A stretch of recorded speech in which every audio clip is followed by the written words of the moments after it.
BTS. Largest Location Film Festival, Aputure.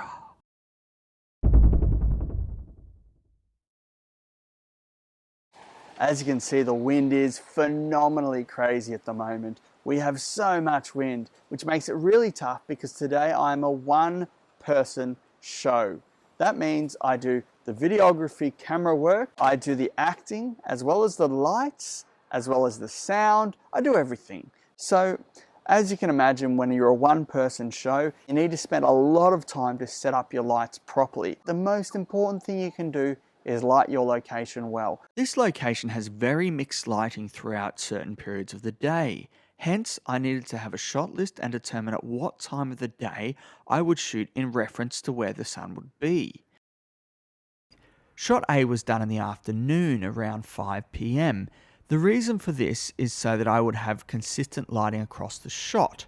Ideally, I would have blocked out the light on the left-hand side so that I wouldn't have that one horrible light spot on the back of the whiteboard. Unfortunately, I didn't see that at the time of shooting, which is one of the many problems that exist when you're doing everything yourself. Now, I used a 2-point lighting process on each side of the face with a slightly steepened perspective. The reason for that was to eliminate both cheeks and to not get shadows under the eyes. I wanted to cast this character a little bit crazy, hence the shadow or the slight shadow in the middle of the face and illuminated sides to the face.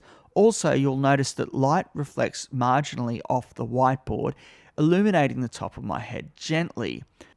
The trade-off for using extreme, harsh and unfiltered light direct to the face like this is that you do get the odd area that is overexposed, especially when you're using shiny surfaces such as glasses. Also, when using autofocus, as I had to in this particular film, if your face is slightly overexposed in certain areas, the face tracker will lock on a lot easier, and therefore, in theory, your face will be in focus a lot more.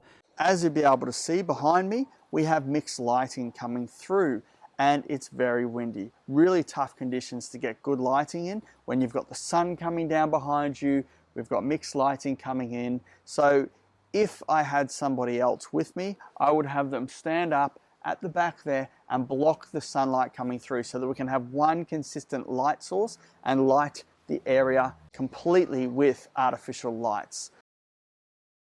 Shot B is done late in the afternoon as the sun is going down.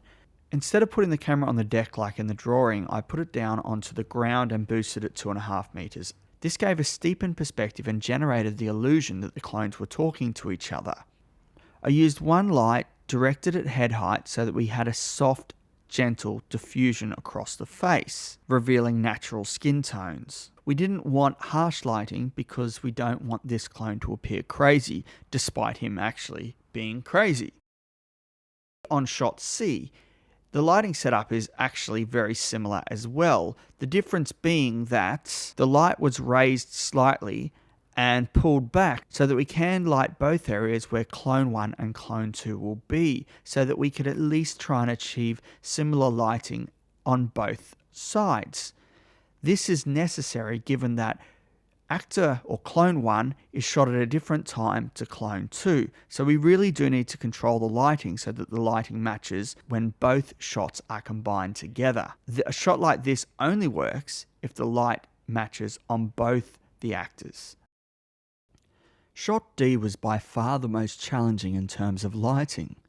I had to wait until early the next morning so that I could get the correct lighting to get this shot. I also had to reshoot shot D because I made a mistake on the lighting.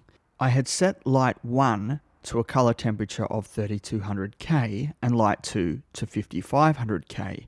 I didn't realize that in camera because of course I'm acting in front of it, and when I brought it into the editing suite, I noticed that the light variation between the three characters was drastic.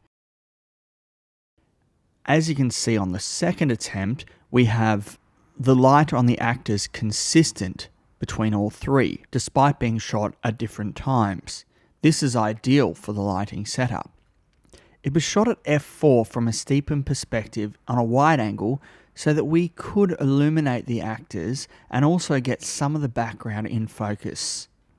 The lighting for shot E is the same as for shot B, but repeated.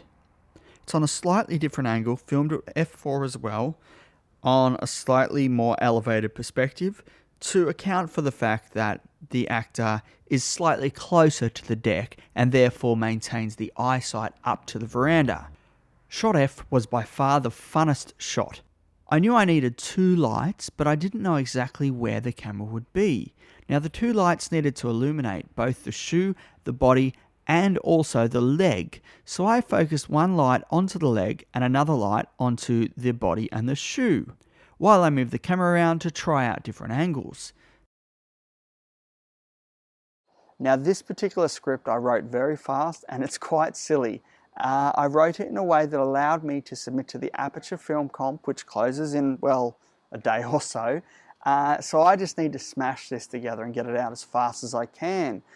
I did have a couple of entries for the Aputure film comp, like this location, but unfortunately my hard drive crashed and my backup corrupted in the recovery process. So I kind of lost all my information as well as my 2 project files, which really sucked. And because the deadline's in a couple of days, I don't have time to go and do it all again. So I'm just going to do the best that I can as a one-person show. So I hope you enjoy what I've done.